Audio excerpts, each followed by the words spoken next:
Jorge Carrasco est né le 4 mai 1919 à La Paz, en Bolivie.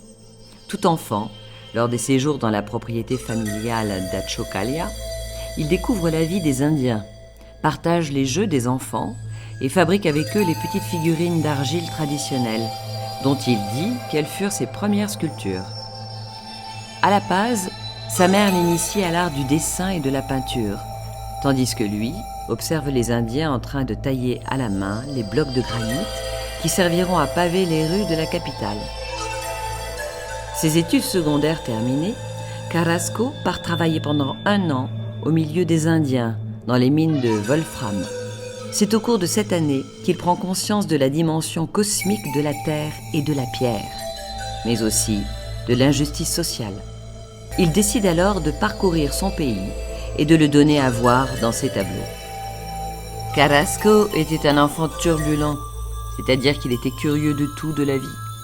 Et dans cette famille si bourgeoise, il voulait être artiste. Alors ce ne fut pas facile. Mais il a voulu prouver à son père qu'il pouvait vivre de l'art. C'est vers 10 et 11 ans qu'il réalise ses 2 peintures.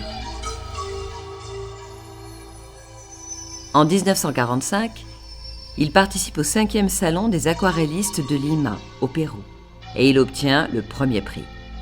Encouragé par ce succès, il quitte une première fois la Bolivie pour le Pérou en 1946, où il ne cesse de peindre ce qu'il découvre en voyageant, des hauts plateaux péruviens au faubourg de Lima. Il souhaitait représenter la misère que la colonisation avait apportée dans la vie d'un peuple qui avait des croyances et un mode de vie déjà bien différent du nôtre. Il a peint notamment la misère dans les mines. Le fait que l'on veuille soumettre un peuple à un autre, c'était attenter à la vie et à la liberté de certains êtres, ce qui était très douloureux pour lui. Il a peint énormément dans toute la première partie de sa vie, sa désespérance et ce poids des civilisations. Puis il voyage et peint tout ce qui lui paraît être une affirmation de l'identité sud-américaine. Carrasco voulait que la création artistique soit ouverte à tout le monde. À l'époque, il était un peu précurseur du pop art, l'art pour le peuple. Il décide alors de réaliser une exposition à La Paz qui serait ouverte à tous les gens du peuple. À cette époque-là, Simón Carrasco raconte qu'il y avait des queues entières d'Indiens, de paysans, qui venaient voir cette exposition qui leur était consacrée. Envoyé en 1953 comme représentant de la Bolivie à la 2e biennale de Sao Paulo au Brésil, Carrasco expose aux côtés de Picasso et Matisse, avant de partir réaliser de grandes fresques murales sur la production du sucre à Rio de Janeiro. C'est en 1954, l'année suivante, que Carrasco part à la découverte de l'Europe, où il participe, en tant que représentant de la Bolivie, à la Biennale de Venise. Puis, ce sera l'Espagne, la France, la Suède, l'Angleterre, l'Allemagne et la Suisse. À Paris, il fréquente l'Académie de la Grande Chaumière, au sein du quartier du Montparnasse, et fait la connaissance de nombreux artistes et intellectuels, tels que Yves Brayer, Jean Cocteau, Picasso, Soulages, Yves Klein, et surtout rencontre Simone, qui deviendra sa femme, la mère de ses 5 enfants, mais aussi son guide, sa collaboratrice de chaque instant.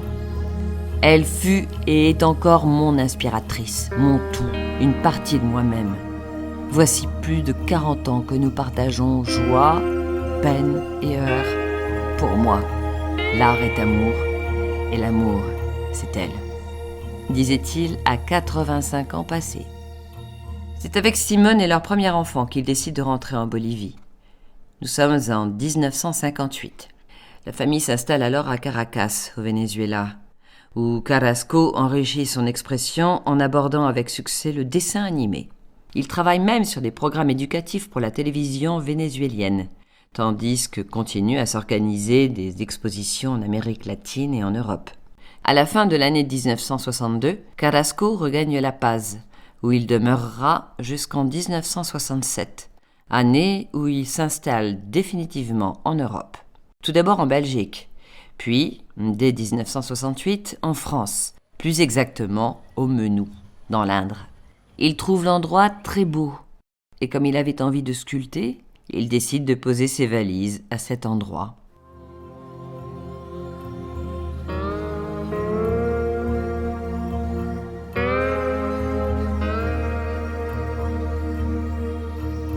Il peut enfin partager son temps de création entre la peinture et la sculpture.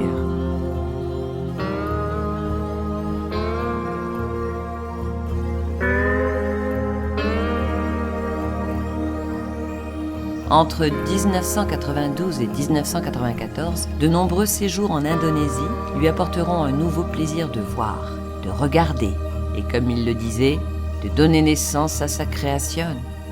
L'Indonésie l'inspirera beaucoup. C'était pour lui retrouver un peu ses racines latino-américaines. Il disait que la couleur de la peau, les yeux bridés, les cheveux très noirs, le ramenaient vers ses racines boliviennes. Ce fut un nouveau souffle pour sa création et sa quête artistique.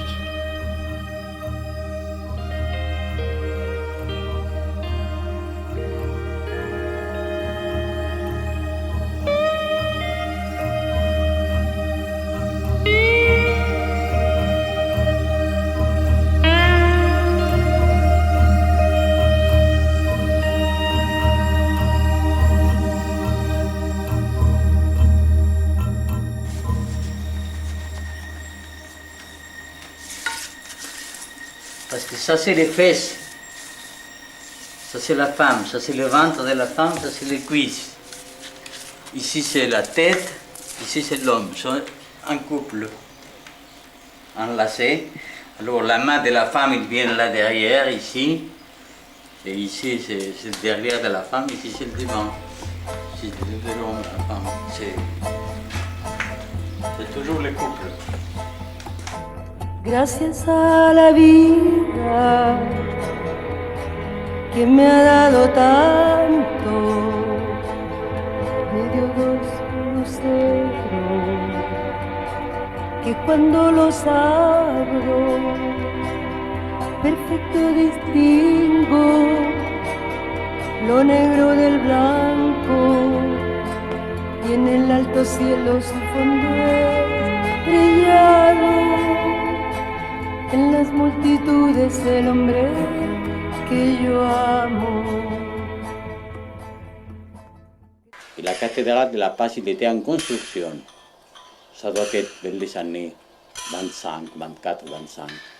Et j'ai vu une quantité d'Indiens qui taillaient la pierre. Ils étaient en train de faire des chapiteaux, des colonnes, de style romain, avec les fleurs d'acanthe. Et eux, ils taillaient.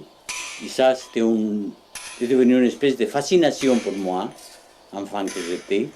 Et quand je sortais de l'école, la première chose que je faisais, c'était courir et aller jusqu'à cette place, à ce chantier-là, où se construisait la cathédrale de la Paz, et observer comment les Indiens tenaient les outils dans la main et comment ils ne se tapaient pas sur la main. C'était mon problème. Je disais, mais comment ils sont en train de prendre les outils. Ils travaillent, ils ne se donnent pas des coups sur la main. Ils sont des images, quantité de dessins. Ils avaient une forme curieuse de travailler, de tenir la main. Et j'étais en train d'observer leurs poignets, la main, comment ils bougeaient, comment ils faisaient, qu'est-ce qu'ils regardaient.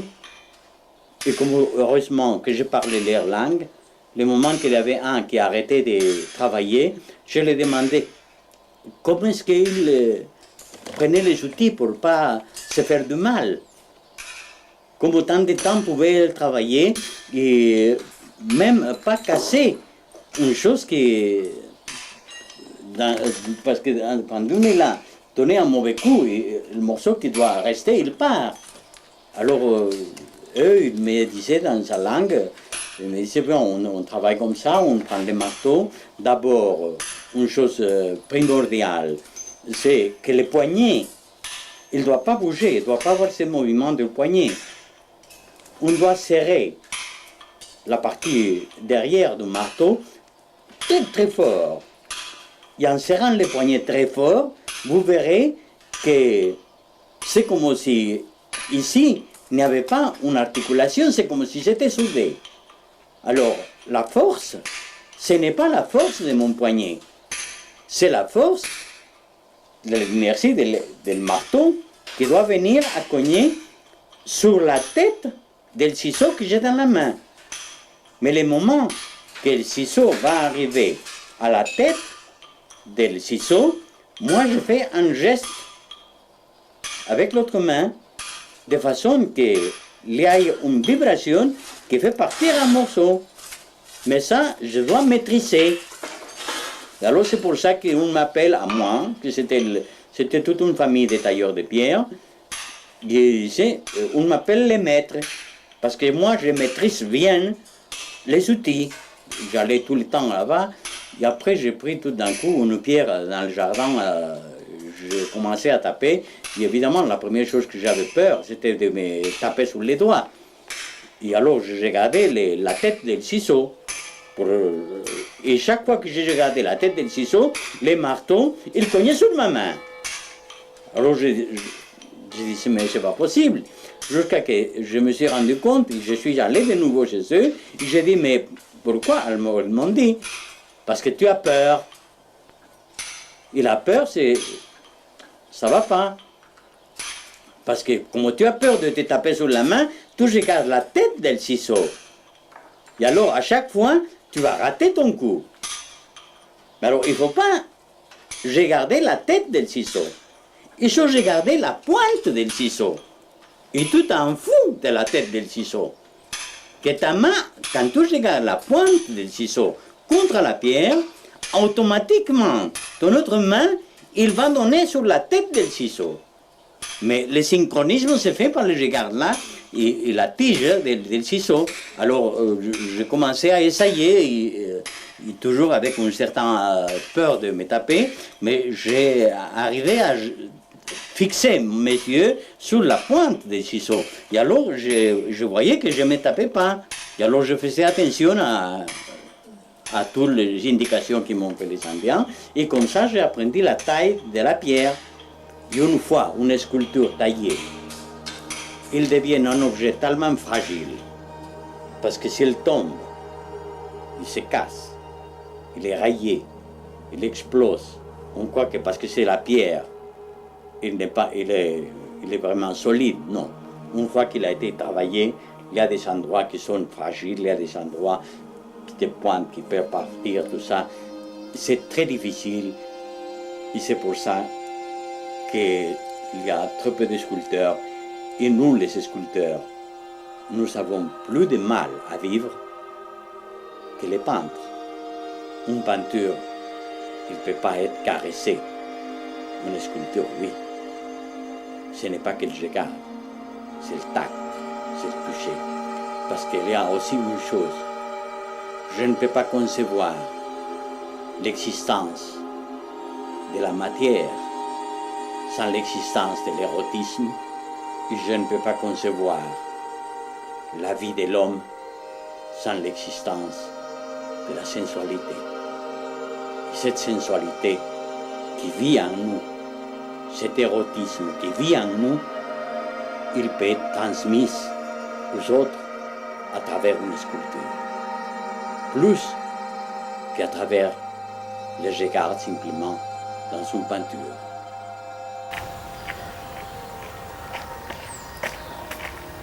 Moi, j'étais chercher un bâton. Il y a tout à l'heure, il m'a dit que toi, tu me cherchais.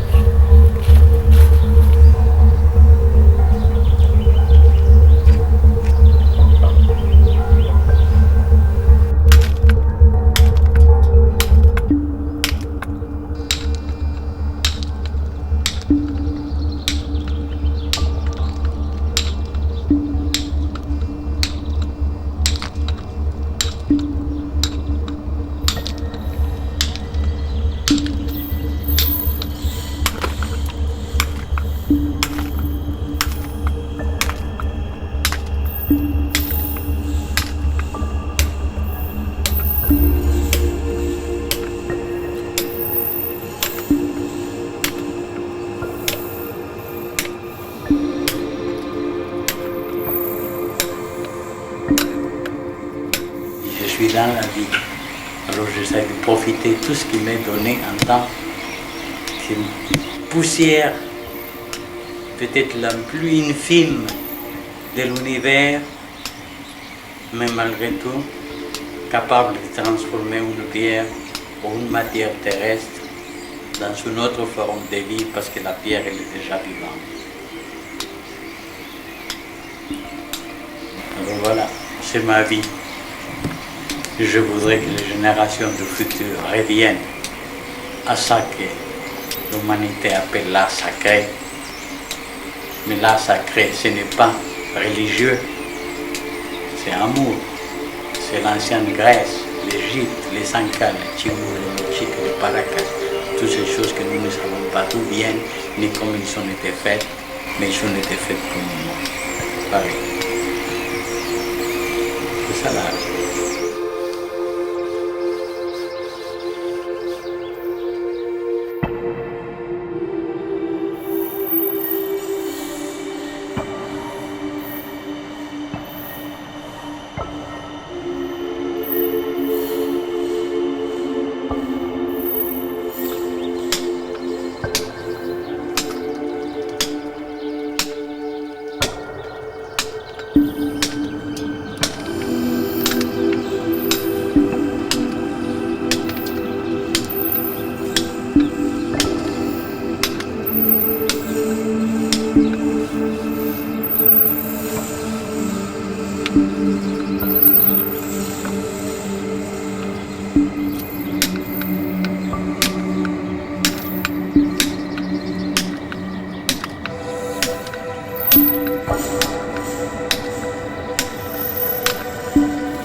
El jardín de amor de rosas en flores súper lindo.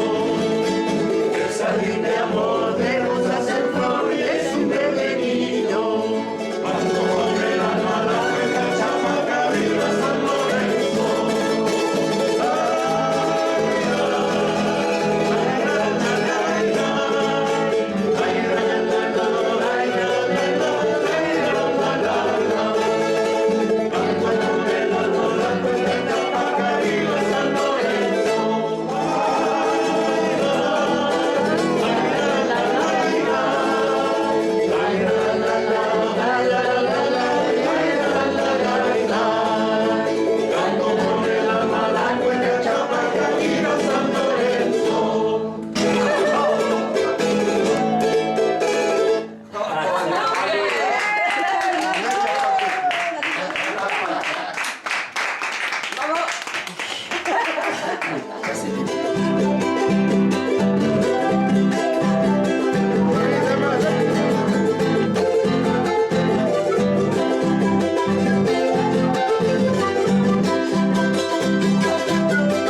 Soulignons fortement son engagement humaniste, la certitude que l'homme triomphera toujours de la haine, de l'horreur des destructions causées par les guerres.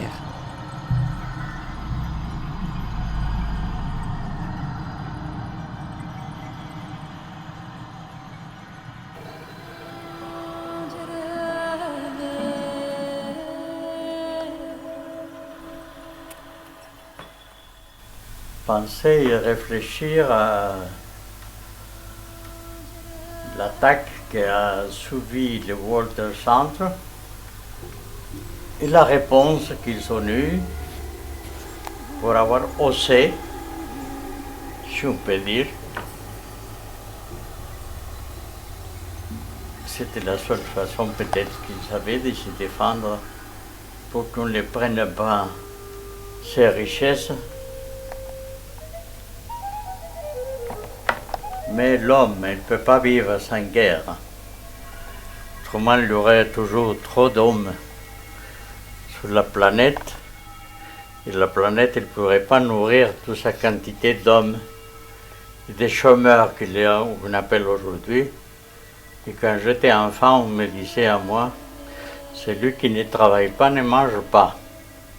Alors moi, je donnerais plutôt, si j'avais la possibilité, un salaire à la femme au foyer que payer les hommes qui ne travaillent pas, parce que je ne sais pas si on peut dire progrès, le fait d'avoir inventé les ordinateurs, les téléphones portables.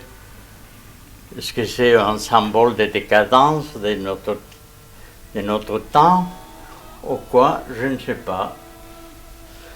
Mais en tant qu'artiste, je m'exprime, je dis ce que je sens.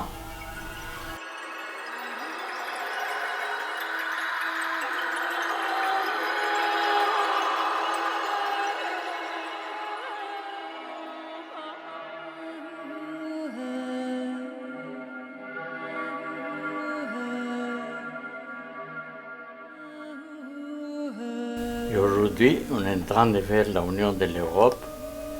J'espère que cette Europe soit pour le bien de l'humanité et pas pour le malheur des êtres humains.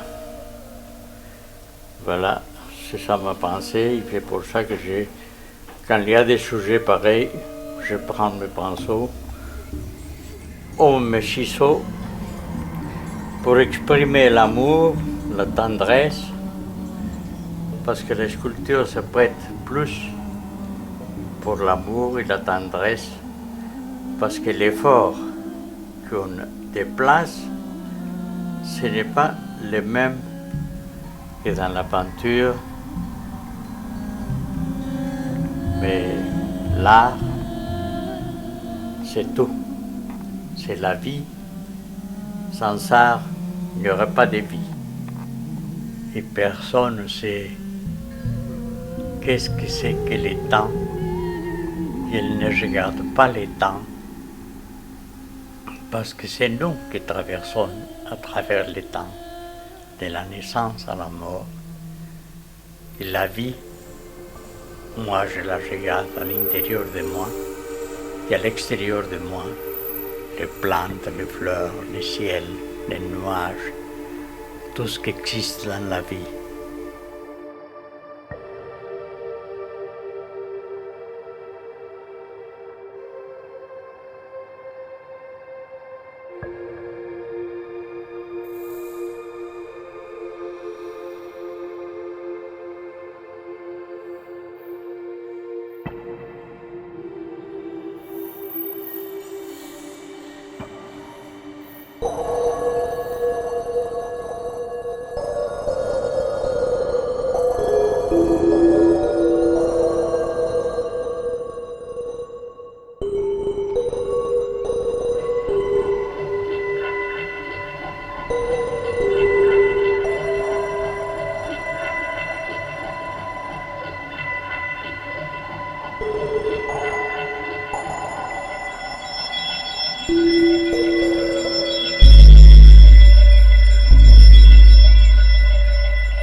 Les fresques de l'église du Menou, dans l'Indre, son œuvre la plus célèbre en France, a été réalisée après 1 an de discussion pour obtenir l'autorisation de peindre les murs de l'église, de la part des arts sacrés et des beaux-arts, et 8 ans d'un travail acharné de la part de Carrasco.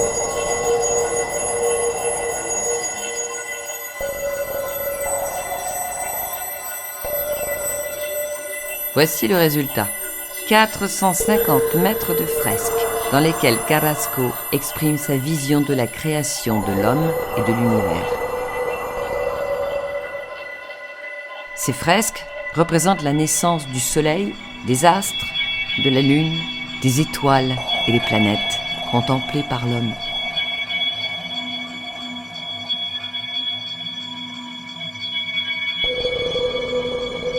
Le spectateur admire une symphonie de couleurs éclatantes et de formes arrondies s'entremêlant sur la voûte et les parois de la petite église, la rendant joyeuse et empreinte de symboles.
¿Qué piensa la muchacha?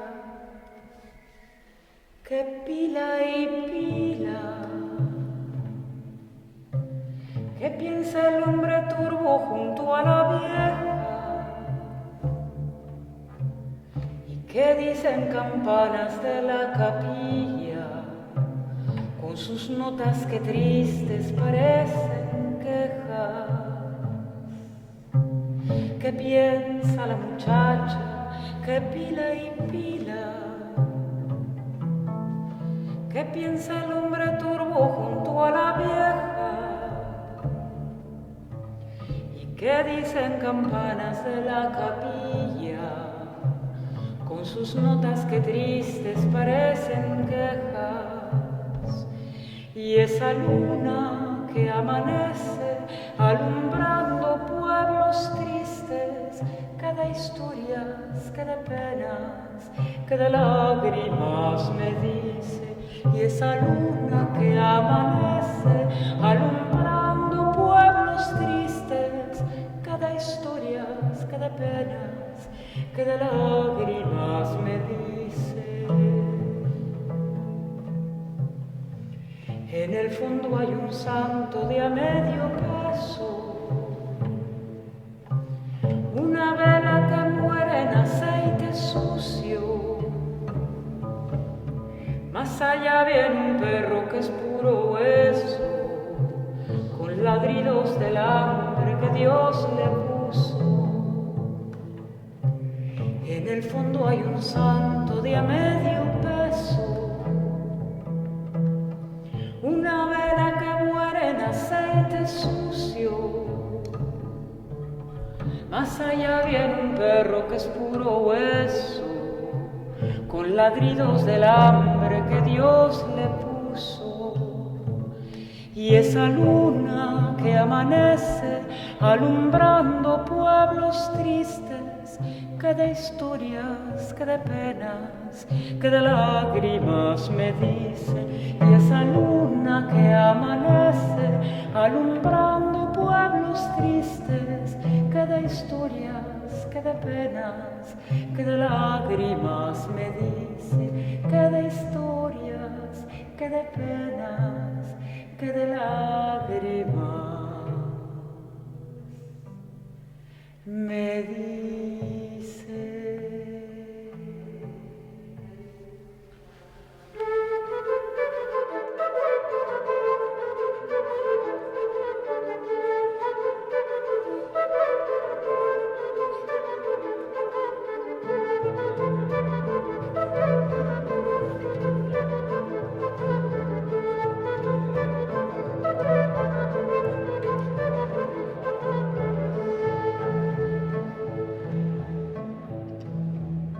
Ay Jesús, qué lindo mi niño está.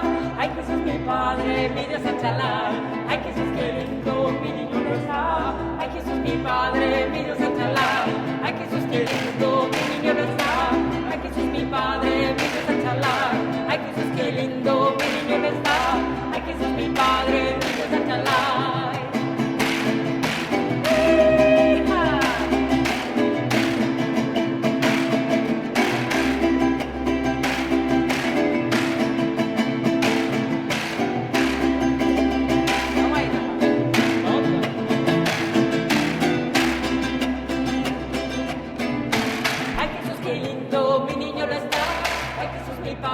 mi Dios Achalá. Ay Jesús, qué lindo mi niño le está. Ay Jesús, mi Padre, mi Dios Achalá. Ay Jesús, qué lindo mi niño le está. Ay Jesús, mi Padre, mi Dios Achalá.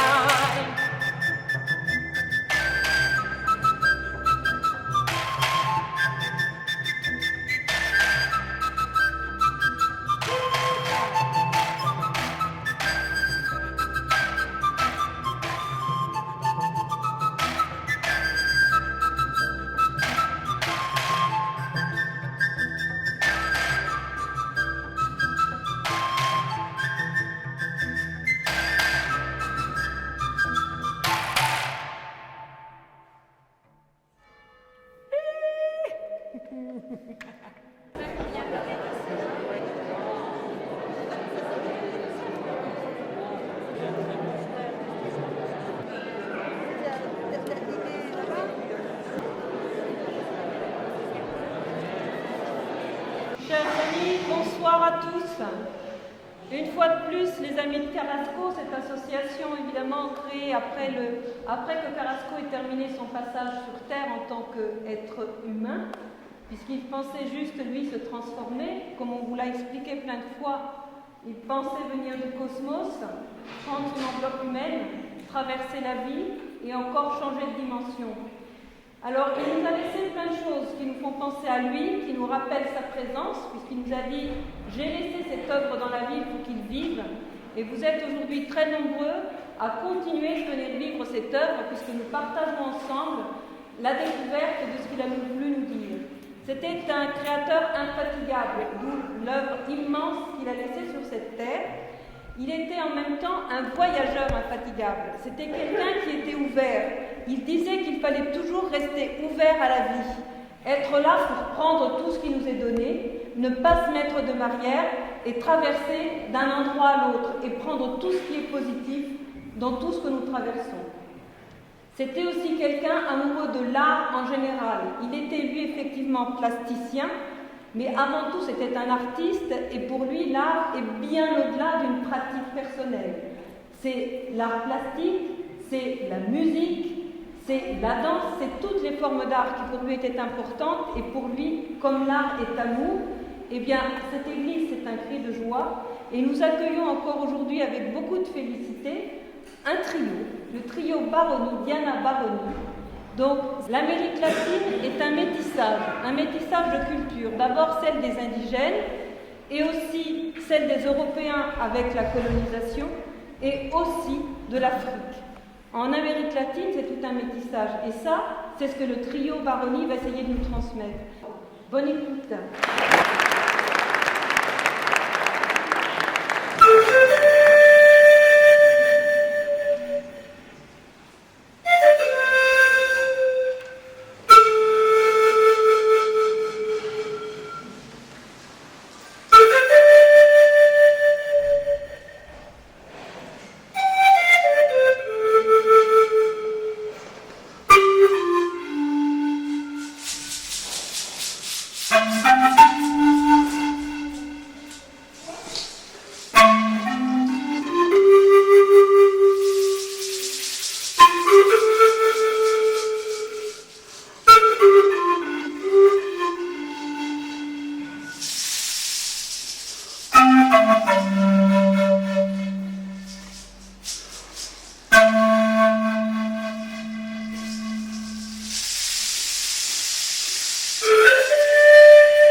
Ces sculptures révèlent le même amour de Carrasco pour l'homme, sa volonté de transformer, à travers ses formes arrondies, ses corps entremêlés, l'expression de sa sensualité, résultat de son travail incessant.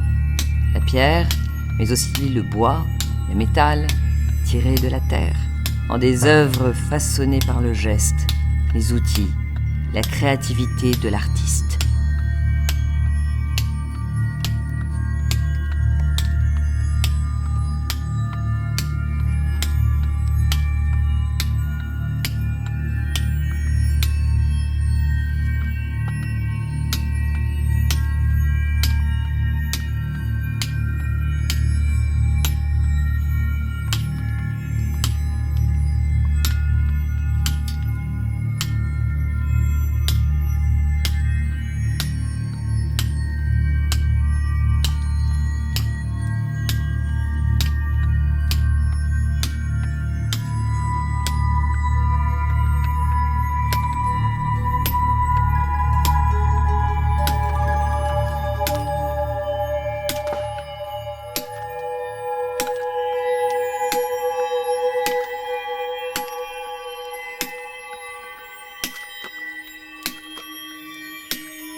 Infatigable, passionné, toujours aussi concerné par ce qui se passe dans le monde entier, toujours aussi révolté face à l'injustice et la violence, Carrasco a vécu dans la douleur l'attentat du 11 septembre 2001.